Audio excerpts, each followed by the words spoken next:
샬롬, 복된 아침입니다. 4월 2일, 4월 첫 토요 새벽 예배입니다. 세 달을 선물 받은 것 같습니다.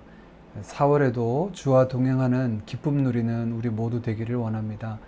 이 시간 우리 주님 가르쳐 주신 기도로 함께 기도드리겠습니다. 하늘에 계신 우리 아버지여, 이름이 거룩히 여김을 받으시오며 나라의 임하옵시며 뜻이 하늘에서 이룬 것 같이 땅에서도 이루어지이다. 오늘날 우리에게 일용할 양식을 주옵시고 우리가 우리에게 죄 지은 자를 사하여 준 것 같이 우리 죄를 사하여 주옵시고 우리를 시험에 들게 하지 마옵시고 다만 악에서 구하옵소서. 대개 나라와 권세와 영광이 아버지께 영원히 있사옵나이다. 아멘. 참 좋으신 아버지 하나님, 지난 한 주간 또 지난 한 달도 저희의 모든 삶의 자리에 함께 하사 선한 목자가 되어주시니 감사합니다. 때를 따라 푸른 풀밭과 쉴만한 물가로 인도하여 주시고 저희의 영혼을 소성시키사 하나님의 이름을 위하여 의의 길로 인도하여 주시니 감사드립니다. 저희가 사망의 음침한 골짜기를 지날지라도 해 받을 것을 두려워하지 않음은 주께서 저희와 함께 하사 그 지팡이와 막대기로 지키시기 때문입니다. 저희의 원수의 목전에서 저에게 상을 차려주시고 기름으로 부으사 영화롭게 하시며 인생의 잔을 넘치도록 부어주시는 하나님 아버지, 저희 평생에 아버지의 선하심과 인자하심이 늘 함께함을 믿사오며 저희가 영원히 아버지의 집에 거하기를 소망합니다. 사랑하는 제 모든 드림 가족들, 삶의 다양한 형편에서 고군분투하며 하나님의 도우심을 바라고 구하며 믿음의 길을 걸어갑니다. 신자로 이 땅에서 살아가는 저희들이 믿음으로만 살아감을 고백합니다. 오늘도 그 믿음으로 저희 모든 것 주님의 손에 올려드립니다. 신원하시는 주님, 공의로 다스리시는 주님, 자비와 긍휼을 베푸시는 아버지께서 그 모든 것들 위해 주의 자비와 긍휼을 공의를 나타내 주옵소서. 또한 저희들 믿음으로 순종하는 자 되기를 원합니다. 주께서 명하신 거룩한 삶을 살아가게 하시고 사랑하는 삶을 살게 하시고 빛과 소금된 사명을 감당하는 저희들 되게 하여 주옵소서. 세계 곳곳에 하나님의 도우심과 하나님의 구원을 바라는 많은 영혼들, 주께서 그 땅을 긍휼히 여겨주시사 하나님의 화평이, 하나님의 구원의 역사가 이루어지도록 인도하여 주옵소서. 감사드리며 예수님의 이름으로 기도하옵나이다. 아멘.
함께 나눌 하나님의 말씀은 요한복음 14장 15절에서 21절까지 말씀입니다.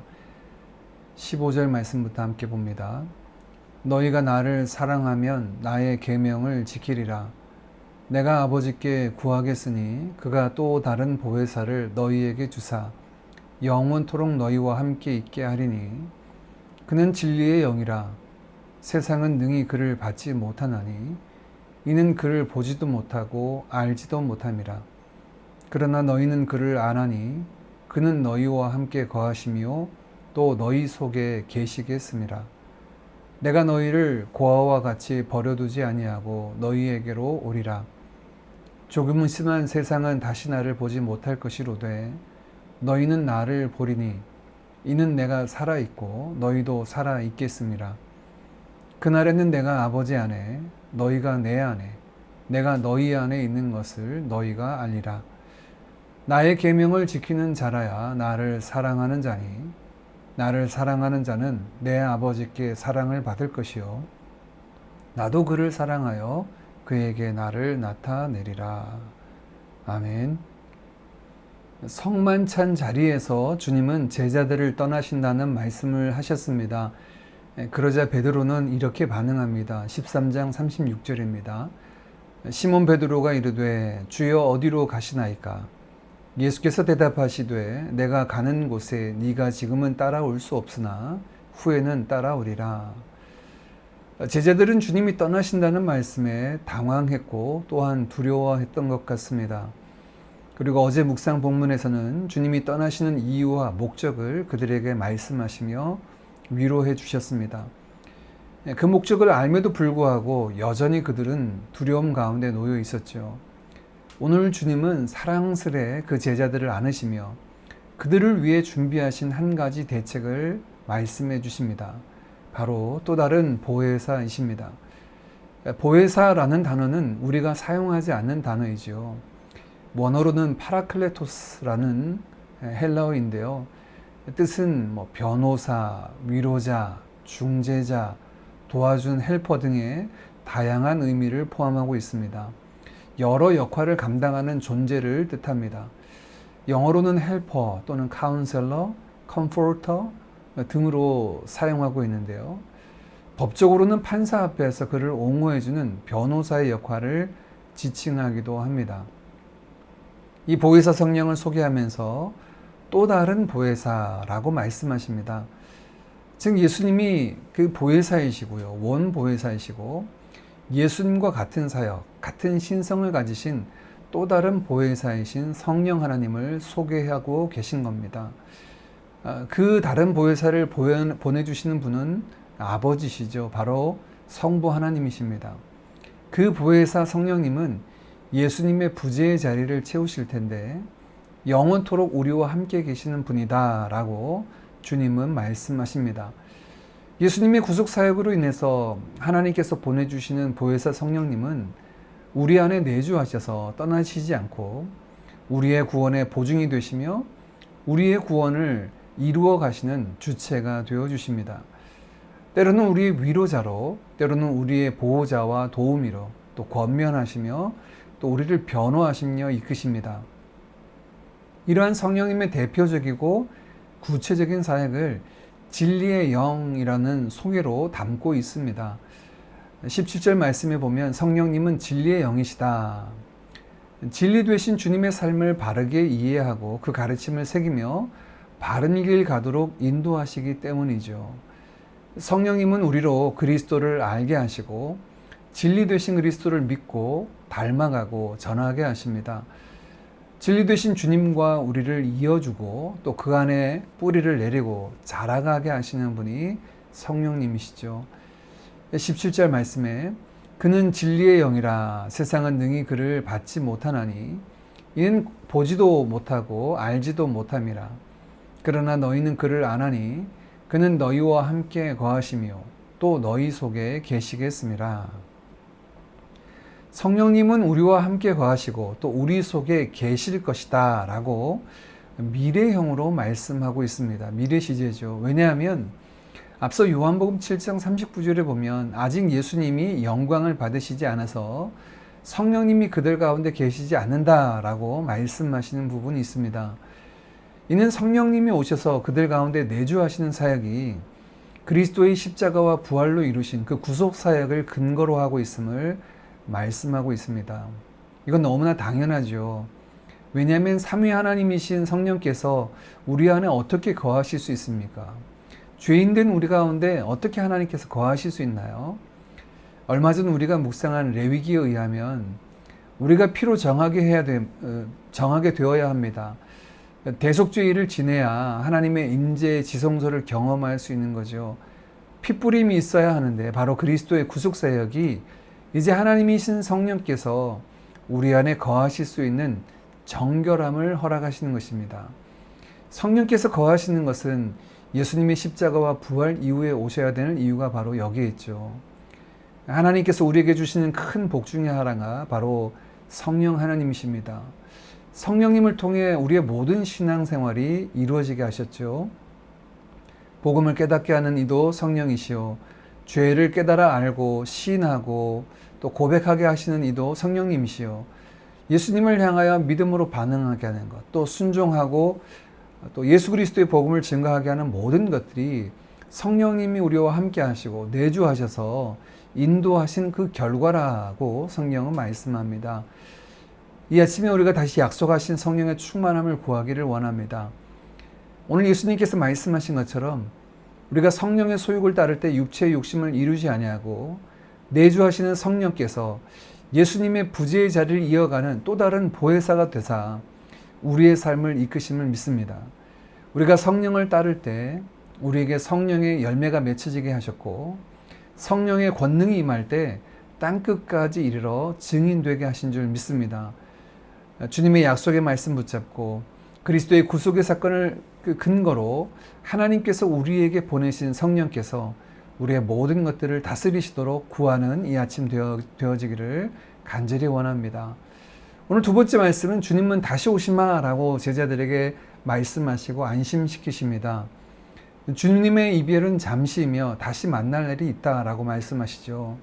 18절 말씀에 너희를 고아와 같이 내버려 두지 않는다라고 다시 오리라 라고 말씀하십니다. 이는 예수님의 재림에 관한 말씀이 아니라 1차적으로 부활 후 제자들을 찾아와 주셔서 만나 주시는 것을 의미하죠. 그리고 생명으로 우리들과 함께 하십니다. 그 생명으로 우리와 함께 하심은 마치 주님께서 하나님 안에 거하시는 것처럼 이제는 주님이 우리 안에 또 우리가 주님 안에 거하는 삶을 살게 하신다라고 말씀하십니다. 20절 말씀입니다. 그날에는 내가 아버지 안에 너희가 내 안에 내가 너희 안에 있는 것을 너희가 알리라. 우리를 죄에서 건지신 구원의 목적이 바로 여기에 있습니다. 우리에게 생명을 주시고 영원토록 하나님과 함께하게 하기 위함이죠. 구원받은 우리는 함께 하시는 주님을 주목하여 바라보아야 합니다. 참 생명 주시고 함께 하시기 위해 오신 주님과 영원히 동행하는 우리의 삶의 여정 되어지기를 간절히 원합니다. 그렇게 주님과 동행하며 주를 사랑하는 사람들의 삶은 어떤 모습으로 나타날까요? 오늘 본문의 시작과 끝은 그것을 소개하고 있는데요. 같은 내용으로 말씀합니다. 시작인 15절입니다. 너희가 나를 사랑하면 나의 계명을 지키리라. 끝절인 21절 말씀. 나의 계명을 지키는 자라야 나를 사랑하는 자니. 15절에 나를 사랑하면 나의 계명을 지킬 것이다. 21절 말씀 이 순서를 바꾸어서요. 나의 계명을 지키는 자라야 나를 사랑하는 자다라고 말씀하십니다. 두 번 연거푸 앞뒤로 말씀하시며 또한 앞뒤를 바꾸어서 말씀하신다는 것은 주님을 사랑하는 것과 주의 계명을 지키는 것이 같다라는 것을 의미하는 거죠. 주님을 기뻐하고 즐거워하며 주를 사랑하는 자는 주의 계명을 지키는 자입니다. 그렇게 주와 동행한다면 주를 사랑함으로 그 계명을 지킬 텐데 주님의 계명이 무엇입니까? 서로 사랑하라는 계명이죠. 주님을 사랑하고 다른 이들 사랑하고 서로 사랑하라는 것이 주님께서 우리에게 주신 계명입니다. 주를 기뻐하고 즐거워하며 그 사랑으로 넉넉히 우리의 이웃들을 사랑하고 또 서로 사랑하는 우리 모두가 되기를 간절히 원합니다. 우리가 서로 사랑할 때 세상이 비로소 우리를 그리스도의 제자로 알게 되리라 하신 말씀이 저와 여러분의 삶에 이루어지기를 간절히 원합니다. 우리 주신 말씀 따라 함께 기도드리겠습니다. 먼저는 성령 충만함을 위해서 함께 구합시다. 보혜사 성령님을 통해 그리스도께서 행하신 보혜사로서의 사역을 우리에게 온전히 이루실 진리의 영 성령께서 우리를 온전히 다스리시도록 우리가 함께 기도하기를 원합니다. 또한 주님께서 부활하사 우리에게 생명 주시고 함께 하심을 우리가 기억하기를 원합니다. 구원은 생명 주신 주님, 우리와 함께 하시는 주님을 바라보고 그분과 동행하며 그를 기뻐하고 즐거워하는 것임을 잊지 않고 이 땅에서의 삶부터 그 구원의 은혜를 맛보는 우리가 되도록 함께 구합시다. 그렇게 주님을 사랑하는 이들은 또한 주의 계명을 따라 사랑하는 자로 살아가게 된다 말씀하십니다. 나를 사랑하는 자는 나의 계명을 지키는 자다 라고 말씀하셨는데 주를 사랑하는 그 마음으로 주의 계명을 따라 힘써 사랑하는 우리가 되도록 함께 기도하기를 원합니다. 또한 4월은 주님의 십자가와 부활을 다시 새기는 달이죠. 이달 우리의 신앙이 새로워지기를 원합니다. 십자가의 그 은혜를 다시금 경험하기를 원합니다. 부활의 생명과 부활의 소망을 가진 자들로 이 땅 가운데 살아가기를 간절히 원합니다. 또한 우리 드림 가족들의 신앙이 십자가 복음으로 하나님 나라를 이루어 가도록 함께 기도해 주시고 내일 있을 예배와 모임을 위해서 또 고통 중에 있는 열방을 위해서 이 아침에 함께 기도드리겠습니다. 기도합니다.